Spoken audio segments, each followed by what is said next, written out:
తమను ఆర్థికంగా మానసికంగా తీవ్ర ఇబ్బందులకు గురి చేస్తున్నారని ఆరోపిస్తూ రాజానగరం నియోజకవర్గం దివాన్ చెరువు గ్రామానికి చెందిన చిలుకూరి గణేష్, గంగా భవాని మంగళవారం ది రాజమండ్రి ప్రెస్ క్లబ్లో మీడియా సమావేశం నిర్వహించారు. సందర్భంగా తమకు ఎదురవుతున్న సమస్యలను మీడియా ప్రతినిధులు ఎదుట వెల్లడించి అధికారులు జోక్యం చేసుకుని న్యాయం చేయాలని కోరారు. బాధితులు తెలిపిన వివరాల ప్రకారం ఎర్రంశెట్టి నాగేశ్వరరావుతో గతంలో కలిసి వ్యాపార లావాదేవీలు నిర్వహించామని తెలిపారు. ఆ సమయంలో జరిగిన ఆర్థిక లావాదేవీలకు సంబంధించి ప్రామిసరీ నోట్లు, చెక్కులు అందజేసినట్లు పేర్కొన్నారు. అయితే కరోనా సమయంలో తమ వద్ద నుంచి తీసుకున్న డబ్బులకు సంబంధించి తిరిగి చెల్లింపులు జరగకపోవడంతో వివాదాలు ప్రారంభమయ్యాయని తెలిపారు. చిలుకూరు గణేష్ కుమార్ అండి, దివాన్ చెరువు. అయితే ఎర్రంశెట్టి నాగేశ్వరరావు అండి, తండ్రి పేరు సత్యనారాయణ గారండి. ఆయన నేను కలిసి వ్యాపారం చేసామండి 2019-2020లో. ఆ టైంలో కొన్ని సైట్లు మాకు రావాల్సి ఉండి నాగిరి లక్ష్మీరాణి గారి దగ్గర నుంచి రావాల్సి ఉంటే అవి అప్పుడు కరోనా టైంలో ఇతను వెళ్ళి నాకు తెలియకుండా అతను రాయించేసుకున్నాడండి. రాయించేసుకున్న తర్వాత నాకు కొన్ని నెలల తర్వాత తెలిసి గొడవ పెట్టగా అది దూడల నాగేశ్వరరావు గారి దగ్గర సెటిల్మెంట్ పెట్టుకున్నామండి. పెట్టుకుంటే ఆ సైట్లు అతనైతే ఎంత ఇచ్చి రాయించుకున్నా అంతే ఇచ్చేసి ఆ పై వచ్చిన డబ్బులతో నువ్వు అతనికి ఇవ్వాల్సిన డబ్బులు ఇచ్చేయని చెప్పి సెటిల్ చేశారండి. ఆ నోట్లు అన్నీ కలిపి నాకు ఇచ్చారండి. ఈ దస్తావేజులు అవి ఇచ్చారండి. సత్యం ఇవన్నీ ఆవిడ ఈయనకి రాసిన సైట్లు అండి. 1415 గజాలండి.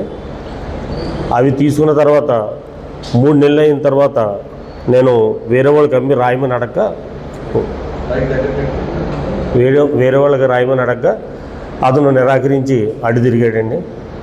అడి తిరిగినప్పటి నుంచి మేము అయితే అతను దగ్గర నా నోట్లు, మా బాబు పేరు ఉన్నటువంటిది, మా మిస్సెస్ పేరు ఉన్నటువంటి 4 కుంచాల అడ్డు, మా పేరు ఉన్నటువంటి 5 కుంచాల అడ్డు, అంటే 7 కుంచాలు అని ఉంటుందండి. ఈ 2 పేపర్లు, చెక్స్ అన్నీ అతని దగ్గర ఉన్నాయండి. అవి ఖాళీ ఎంటీ స్టాంపులు అండి. వాటి మీద వేరే వాళ్ళ పేర్ల మీద వాళ్ళ పెద్దనాన్నగారు అబ్బాయి అంటే మాదార్ వెంకటేశ్వరు నెల 12వ తారీఖున రాజానగరం స్టేషన్లో ఇవ్వాలని నాకు ఫోన్ చేశారండి. వెళితే ఆయన ఎవరో నాకు తెలియదు అని చెప్పానండి. అప్పుడు సీఏ గారు అలా కదమ్మా నీ నోట్లు చెక్కులు ఉన్నాయి కదా నీ సెటిల్మెంట్ చేసుకోమన్నారండి. చేసుకోమంటే సరే అని చెప్పి ఇంకెక్కడితో పోదు కదని చెప్పేసి నేను అతనికి అప్పుడు బాకీలు ఇవ్వగా 5 లక్షలు వడ్డీ ఇవ్వాలండి. ఆ 5 లక్షలు వడ్డీ నిమిత్తం దానికి ఇన్నేళ్ళు అయింది కదమ్మా, 5-6 ఏళ్ళు అయిపోతుంది, 9 లక్షలకి సెటిల్ చేశారండి. సరే అండి అని 2 నెలలు టైం పెట్టుకుని వచ్చామండి. వచ్చిన తర్వాత వెంటనే 3 రోజుల తర్వాత ఒక్క నోటి మీద 7,50,000 అంటే గత 25 సంవత్సరంలో వేసాడండి. మళ్ళీ ఆగిపోయాడండి. మళ్ళీ దాన్ని రీప్లేస్ చేసి 3 రోజులకు మళ్ళీ పంపించారు. అప్పుడు కోర్టుకి వెళ్ళండి. నేను అవి తీసుకునండి నేను వేద్దామని అనుకునే లోపు మళ్ళీ ఇంకొక 4 కుంచాల పేపర్ల మీద కామిల్ లక్ష్మి గారు అని మొన్న ప్రెస్ మీట్లో నేను చూసి అక్కడికి అదే కారణం ఇక్కడ రావడానికి వారిని నా మీద వేయమని చీటింగ్ కేసు మొత్తం ఈ కాలిస్టు నోట్లు, చెక్స్ మీద వాళ్ళకి ఇమ్మంటే ఆయన ఎవరో నాకు తెలీదు, నేను ఆయన చూడలేదు, ఆయనకి నాకు తెలీదు, నువ్వు నా దగ్గర డబ్బులు పట్టుకెళ్ళావు, నువ్వు 2 సంవత్సరాలు నాకు వడ్డీ కట్టావు అని చెప్పడం జరిగిందండి. ఇక్కడ నేను మీడియాలో చూశానండి. అప్పుడు మన కండవిల్ లక్ష్మి గారు కౌరం పేరండి, ఇద్దరు సెటిల్మెంట్ చేసుకుని అని చెప్పేసి అక్కడికి ఆకేసినప్పుడు నేను జరిగింది చెప్పానండి. ఆల్రెడీ రాజీనామా అయింది, ఇది ఎంత అయిందండి, కానీ మళ్ళీ ఇతను నాపై చీటింగ్ కేసులు వేస్తున్నాడండి. మాదార్ వెంకటేశ్వర కూడా నాకు తెలియదండి. అతని దగ్గర నేను అమౌంట్ తీసుకోలేదండి, అతనికి నేను రాసి ఇవ్వలేదండి. ఇచ్చింది నాకు ఎర్రంశెట్టి నాగేశ్వరరావు గారండి, ఆయన తండ్రి గారి పేరు సత్యనారాయణ అండి. కాకపోతే ఇతనికి పొలిటికల్గా ఆర్థిక బలం ఉండడంతో వాళ్ళు అందరితో అంటే వాళ్ళ బ్రదర్ ఒక ఆయన గతంలో వైసీపీ అండి, ఆ టైంలో అటే వైసీపీలో తిరిగాడండి. ఇప్పుడు వాళ్ళ తమ్ముడు ప్రెసిడెంట్ అండి వైసీపీకి, జనసేనకి. ఇప్పుడు ఈయనతో తిరుగుతా మళ్ళీ ఇటు, అప్పుడు అటు ఇప్పుడు ఇటు అండి, ఇలా తిరుగుతా ఇతను నాపై ఒత్తిడి తెచ్చి ఇలాగ చీటింగ్ కేసులు వాళ్ళ పేరు మీద వీళ్ళ మీద నా మీద వేసి నన్ను ఒక రకమైన హింసకు గురి చేస్తున్నాడండి. అది మీ మీడియా ద్వారా నేను చెప్పాలనుకుంటున్నానండి. దీనిపై బొమ్మూరు స్టేషన్కి వెళ్ళి కంప్లైంట్ ఇద్దామని అనుకుంటున్నానండి. ఇప్పుడు అక్కడి నుంచి మన ఎమ్మెల్యే గారు బొత్తి బాలరామకృష్ణ గారు కూడా కలిసి జరిగిన విషయం చెప్పి తగు న్యాయం చేయాలని నేను కోరుతున్నానండి. పైగా గతంలో కూడా 2-3 తగులు అయినాయండి వాళ్ళ అప్పుడు టైంలో. తర్వాత అతను చంపేస్తాను, నరికేస్తాను, లంచా కూడా ఇలాంటి మాటలు తిట్టడం జరిగిందండి. నేను అవి కూడా రికార్డింగ్ చేశానండి.